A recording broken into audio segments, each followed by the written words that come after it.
तो good morning बच्चों, मैं हूं अर्पित शर्मा और आप सब मुझे जानते हैं इको वाले सर के नाम से। चलो आ चुके हैं हम अपने सेकंड वीडियो और सेकंड टॉपिक पर 12th क्लास के चैप्टर नंबर 1 की। आज के हमारे टॉपिक हम 2 टॉपिक कवर करेंगे आज। देखो ठीक है जी, फर्स्ट चैप्टर के हमने सर्कुलर फ्लो ऑफ इनकम पढ़ लिया था, हमने जान लिया था सर्कुलर फ्लो ऑफ इनकम क्या होती है और इनकम क्या होती है, उसके बारे में डिटेल हमने जान ली थी। बात करते हैं अब का जो आज का टॉपिक होगा। पहला टॉपिक होगा हमारा टाइप ऑफ फ्लोज। ठीक है, हमने सर्कुलर फ्लो ऑफ इनकम पढ़ा था जिसमें कि हमने जाना था कि जो इनकम है वो प्रोडक्शन प्रोसेस में किस तरीके से रोटेट करती है, हाँ या ना। ठीक है, दूसरा टॉपिक होगा हमारा वेरिएबल। तो उसी में जो फ्लोज हमने पढ़े थे अब उनको हम डिफरेंस कर देंगे दोनों अलग अलग किस तरीके से फ्लोज होते हैं। ठीक है जी, चलिए बात आती है फ्लोज की। तो बेटा हमारी इकोनॉमी में अगर हम बात करते हैं 2 सेक्टर इकोनॉमी मॉडल की, तो हमारी इकोनॉमी में 2 फ्लोज होते हैं। कितने? 2। ठीक है, पहला है हमारा रियल फ्लो, दूसरा है हमारा मनी फ्लो। ठीक है जी, देखो एक नंबर का एक इंपॉर्टेंट क्वेश्चन तो मैं बता देता हूं अभी के अभी। रियल फ्लो को दूसरे नाम से किस नाम से जानते हैं? Physical flow. रियल फ्लो या फिजिकल फ्लो। और इसी तरीके से मनी फ्लो को हम दूसरे नाम से जानते हैं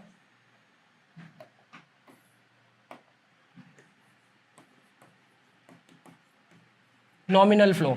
कभी कभी ना एक नंबर के क्वेश्चन में आ जाता तो याद कर लेना, नोट कर लेना कि रियल फ्लो का सेकंड नेम होता है फिजिकल फ्लो और मनी फ्लो का सेकंड नेम होता है नॉमिनल फ्लो। चलिए अब बात करते हैं इन फ्लोज की, एक एक करके पढ़ेंगे। पहले रियल फ्लो पढ़ेंगे फिर मनी फ्लो पढ़ेंगे। ठीक है जी, चलिए बात करते हैं रियल फ्लो या फिजिकल फ्लो की। देखो जब भी हम रियल या फिजिकल का मतलब क्या होता है? फिजिकल का मतलब होता है वास्तविक, यानी कि एक ऐसी चीज है जिनको हम देख छू सकते हैं, जिसके अंदर मनी का इन्वॉल्वमेंट नहीं है। ठीक है समझना, मैं यहां पर एक फ्लो डिजाइन करता हूं फटाफट से।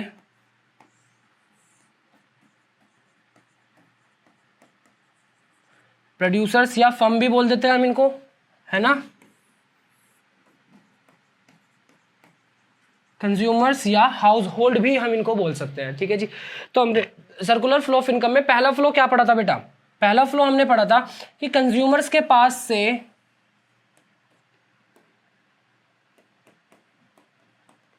फैक्टर ऑफ प्रोडक्शंस, जिसको हम फैक्टर सर्विस भी बोलते हैं, फैक्टर सर्विसेज भी बोल देते हैं। कौन कौन सी होती है, मेरे साथ रिपीट करेंगे फटाफट से। लैंड, लेबर, कैपिटल और एंटरप्राइजेज। ठीक है जी, लैंड, लेबर, कैपिटल, एंटरप्राइजेज, ये हमने पहला फ्लो पढ़ा था। याद आ रहा है तुम्हें? और अगर अभी भी तुम्हें इसमें कंफ्यूजन है तो पिछली वीडियो देखो और फटाफट से डाउट क्लियर करके ये वाली वीडियो देखना। ठीक है जी, तो बात आती है सर्कुलर फ्लो ऑफ इनकम की। तो हमने सबसे पहले कंज्यूमर से फैक्टर ऑफ प्रोडक्शन किसके पास गए थे? प्रोड्यूसर्स के पास गए थे। उसके बाद हमने पढ़ा था कि अब क्या करेंगे, अब प्रोड्यूसर्स जो है फैक्टर सर्विसेज के बदले में इनको क्या देंगे? पैसा देंगे। लेकिन हम जब रियल फ्लो की बात कर रहे होते हैं ना बेटा, तो रियल फ्लो में हम क्या करते हैं? रियल फ्लो में हम मनी का जो इन्वॉल्वमेंट है फ्लो से उसको हटा देते हैं। इसका मतलब जो सेकेंड फ्लो था प्रोड्यूसर्स का कंज्यूमर्स की तरफ, क्या था? वो था गुड्स एंड सर्विसेज का, गुड्स एंड सर्विसेज का। इट मीन्स अब हम अगर रियल फ्लो की बात करें, रियल फ्लो की बात करते हो, what is real flow? Basically real flow क्या होता है? रियल फ्लो एक फ्लो है किस चीज का? फैक्टर ऑफ प्रोडक्शन का कंज्यूमर से प्रोड्यूसर्स की तरफ एंड गुड्स एंड सर्विसेज का प्रोड्यूसर से कंज्यूमर्स की तरफ। सिंपल है। देखो बेसिकली जो डेफिनेशंस हैं, नोट्स हैं, आपको हमारी वेबसाइट nclive.in पर मिल जाएंगे। ठीक है जी, आप वेबसाइट देख लेना, उस पर आपको मिल जाएंगे। अदरवाइज वीडियो के डिस्क्रिप्शन में भी आपको लिंक मिल जाएगा नोट्स का, आप आराम से उस पर जाकर नोट्स देख सकते हो, डेफिनेशन देख सकते हो। ठीक है, बात सारी यहाँ पे समझने वाली है। ठीक है जी, चलिए यहां तक समझ में आया हमको। अब हम आगे बात करते हैं। ठीक है, बात करते हैं, सॉरी अभी तो हमारा रियल फ्लो हुआ है, अभी हम बात करेंगे मनी फ्लो की। ठीक है, मनी फ्लो की बात करते हैं। चलिए भाई, मनी फ्लो सिंपल है। जब मनी आ गया इसमें तो इसका मतलब हमें पता है एक ऐसा flow, two sector economy model के अंदर एक ऐसा फ्लो जिस फ्लो में मनी का इन्वॉल्वमेंट हो रहा है, यानी कि एक सेक्टर से दूसरे सेक्टर में मनी जा रही है और दूसरे सेक्टर से पहले सेक्टर में वापस से मनी का जो फ्लो है वो हो रहा है। जैसे कि बात आती है प्रोड्यूसर्स की या कंज्यूमर्स की, ठीक है जी। तो सबसे पहला फ्लो क्या था? सबसे पहला था जब प्रोड्यूसर्स फैक्टर सर्विसेज के बदले में कंज्यूमर्स को क्या दे रहे थे?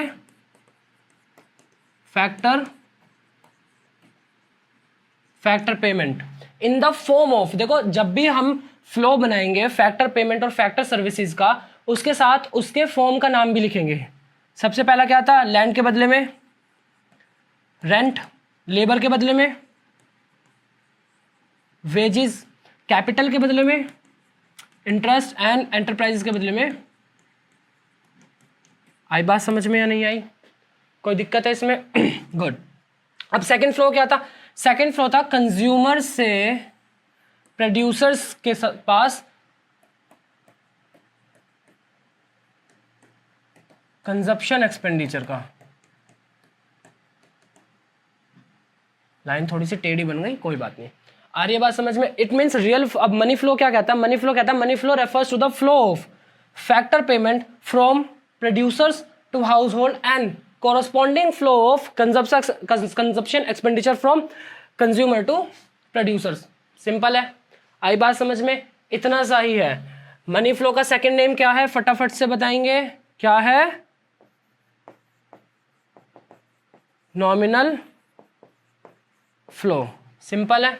चलिए, अब मुझे लगता है कि आपको फ्लोज के बारे में पता चल गया होगा कि कौन कौन से फ्लोज होते हैं, ठीक है ना। अब बात करेंगे हम बेटा वेरिएबल्स के बारे में। वेरिएबल्स क्या होता है? देखो वेरिएबल्स आपने ना 8th 9th 10th क्लास में पढ़े हैं। किस तरीके से पढ़े हैं जरा ध्यान से देखेंगे। आपने 10th में 9th में 8th में कुछ इस तरीके की न्यूमेरिकल्स वैल्यू पढ़ी है मैथ्स के अंदर, जैसे 3x + 4y = 7 मान लीजिए। एक ऐसी हमने इक्वेशन पढ़ी, तो इसमें देखो हमारे पास दो तरीके की चीज़ें आई हैं, दो अलग अलग तरीके की वैल्यूज़ है। सबसे पहली वैल्यूज़ है 3, 4 एंड 7। दूसरे हमारे पास x एंड y। याद है इनको हम बोलते थे वेरिएबल्स और इनको हम बोलते थे कांस्टेंट। अब इनको वेरिएबल क्यों बोला जाता है? हिंदी में बोलते हैं चर। अब वेरिएबल्स क्यों बोला जाता है? वेरिएबल्स का मतलब होता है कोई भी ऐसी इकोनॉमिक या कोई भी ऐसी मेजर्ड वैल्यू जिसको हम मेजर कर सकते हैं, बट जिनकी वैल्यूज, जिनकी जो एक्चुअल वैल्यूज है वो चेंज हो जाती है in a short period of time. Late से अगर मैं यहाँ पर x की वैल्यू 1 रखूँ तो y की वैल्यू समथिंग आएगी। अगर मैं x की वैल्यू 2 रखूँ तो y की वैल्यू कुछ और आएगी। अगर मैं x की वैल्यू 3 रखूँ तो y की वैल्यू कुछ और आएगी, हाँ या ना? इट मीन्स देखो x की वैल्यू चेंज करते ही हमें y की वैल्यू में चेंज देखने को मिल रहा है फटाफट, और ज़्यादा टाइम नहीं लग रहा ना, देखो 2 मिनट में चेंज हो गई। इट मीन्स जो वेरिएबल्स होते हैं वो चेंज होते रहते हैं, वो ऐसी मेजरमेंट यूनिट्स होती है जिनकी वैल्यूज टाइम के अकॉर्डिंगली चेंज हो जाती है। अगर मैं डेफिनेशन की बात करूं वेरिएबल्स की, समझना, variables refers to those measurement units, refers to those measurements units which change their value in a short period of time। Simple. चलिए देखो डेफिनेशन हम लिखवाएंगे नहीं, आपको नोट्स में मिलेगी, मैं बार बार बता रहा हूं आपको, ठीक है। मैं इसको मिटा देता हूं फटाफट से। यहां तक मुझे लगता है आपको समझ में आ गया होगा कि वेरिएबल्स क्या होती हैं। जैसे कि अगर मैं इकोनॉमिक वैल्यू में बात करूं तो देखो जीडीपी हमारी बढ़ती करती रहती है, हमारे इनकम, हमारे एक्सपेंसेस, इंटरेस्ट, प्रॉफिट, कुछ भी चीज़ कांस्टेंट नहीं होती, सब चीज़ चेंज होती रहती है। सिंपल है। चलिए अब बात करते हैं टाइप ऑफ वेरिएबल्स की, टाइप्स की, ठीक है बेटा। वेरिएबल दो तरीके के होते हैं। अगेन कितने तरीके के होते हैं वेरिएबल? 2 तरीके के होते हैं। चलिए कौन कौन से? स्टॉक वेरिएबल और फ्लो वेरिएबल। स्टॉक वेरिएबल और फ्लो वेरिएबल, इनको दोबारा से एक एक करके समझेंगे कि स्टॉक वेरिएबल क्या होते हैं और फ्लो वेरिएबल क्या होते हैं।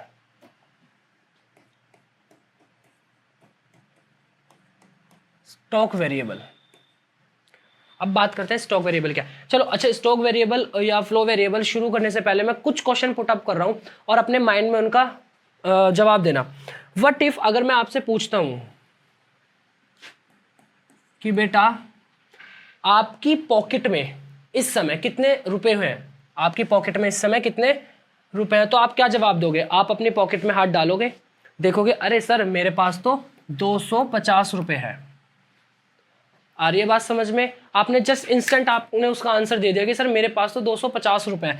लेकिन अगर मैं बात करूं कि आप एक महीने में कितने खर्च कर देते होंगे, तो सर एक महीने तो मैं 1000 से 1200 रुपए खर्च कर देता हूं। हाँ या ना? समझ में आई बात?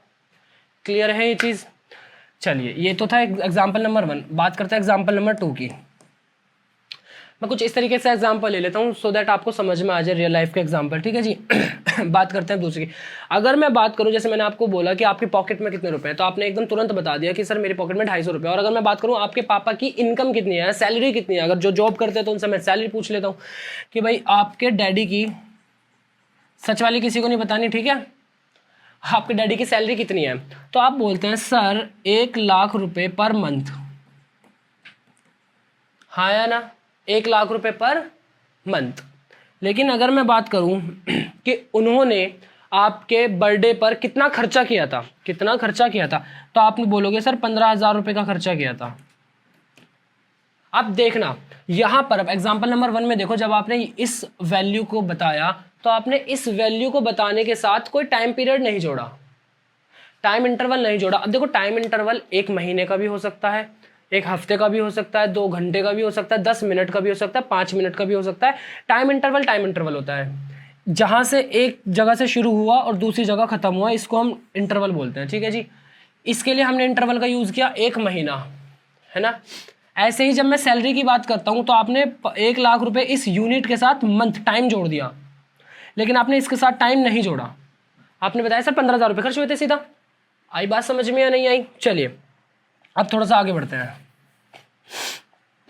बात करते हैं स्टॉक वेरिएबल की। देखो स्टॉक वेरिएबल एक इकोनॉमी में मौजूदा वो मेजरमेंट यूनिट्स होती है जिनके लिए हमें टाइम इंटरवल को की जरूरत नहीं पड़ती, जिनको मेजर करने के लिए टाइम इंटरवल की जरूरत नहीं पड़ती, जिनको हम मेजर्ड करते हैं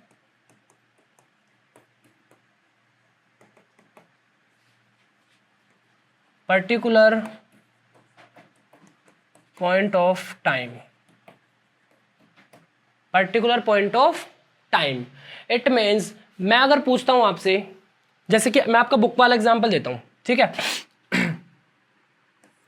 ये एक बकेट है, ठीक है, इसके अंदर यहां से पानी आ रहा है। ये आपके बुक वाला एग्जांपल है, आप बुक में देखेंगे ना तो ये आपको एग्जांपल दिख जाएगा। ठीक है, मान लीजिए लेट्स से ये 500 लीटर की टंकी है, ठीक है, और इसमें इतना पानी है, और ये है पानी की वैल्यू मान लीजिए 300 litre.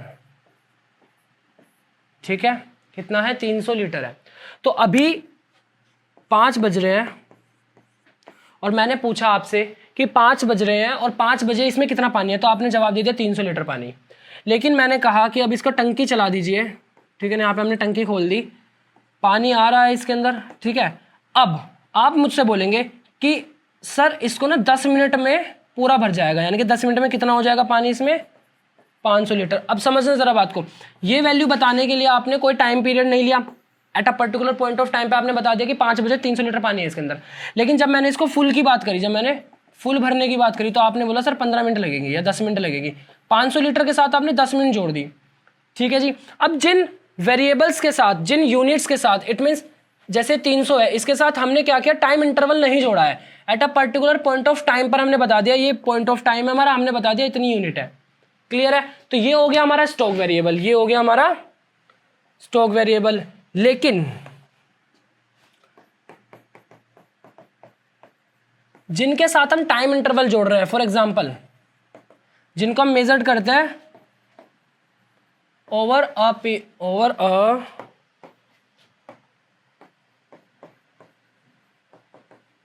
Period of time, over a period of time, for example salary, interest, wages and many more, national income, depreciation, बहुत सारी चीजें हैं, ठीक है। उनको जिनको हम मेजर करते हैं over a period of time, एक समय अंतराल के अंतर्गत, उसको हम बोलते हैं फ्लो वेरिएबल, यानी कि द फ्लो वेरिएबल आर या the measurement unit are measured over a period of time, it known as flow variable. लेकिन अगर मैं बात करूं कुछ ऐसे वेरिएबल्स की, जैसे कि बैंक बैलेंस,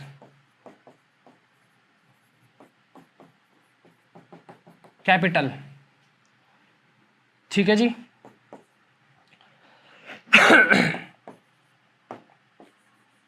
नेट इन्वेस्टमेंट, ठीक है। ये सब वैल्यूज क्या हो गई, इन सब को बताने के लिए या मेजर करने के लिए हमें टाइम इंटरवल की जरूरत नहीं पड़ेगी।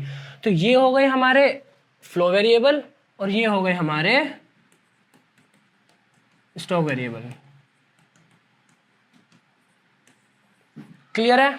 चलिए एक बार फटाफट से देख लेंगे।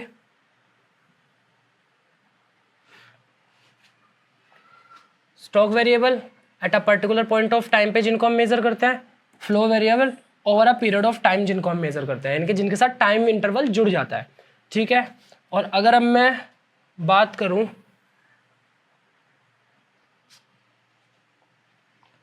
तो भाई real flow, flow physical input and physical output, ठीक है, यानी कि physical input factor of product, physical output goods and services, ठीक है। और अगर मैं मनी फ्लो की बात करूं तो फ्लो ऑफ मॉनेटरी थिंग्स, यानी कि factor payment and consumption expenditure. आ रही है बात समझ में? तो these are the flows of circular flow of income and the variables unit. Clear है? तो आज की टॉपिक देखो, आज की वीडियो हम यहीं पर ही खत्म करते हैं। आज के लिए हम इतना ही पढ़ेंगे, बाकी सारे जो भी छोटे मोटे टॉपिक होंगे, वैसे मुझे लगता है फर्स्ट चैप्टर जो आपका सर्कुलर फ्लो ऑफ इनकम है वो खत्म हो चुका है, ठीक है। इससे रिलेटेड कोई भी डाउट होगा आप कमेंट में डाल दीजिएगा और मैं आपका रिप्लाई जरूर करूंगा। बाकी नोट्स के लिए nclive.in पर जाइए और आप वहां से नोट्स डाउनलोड कर लीजिए, चैप्टर वाइज आपको नोट्स मिलेंगे वहां पे। हैंड रिटन नोट्स है, कोई भी क्वेरी आती है आप डायरेक्ट मुझे कमेंट करेंगे और मैं आपका उसको लिए जवाब दूंगा। तब तक के लिए all the best, good luck और पढ़ाई को सीरियसली लेना शुरू कर दीजिए। चलिए।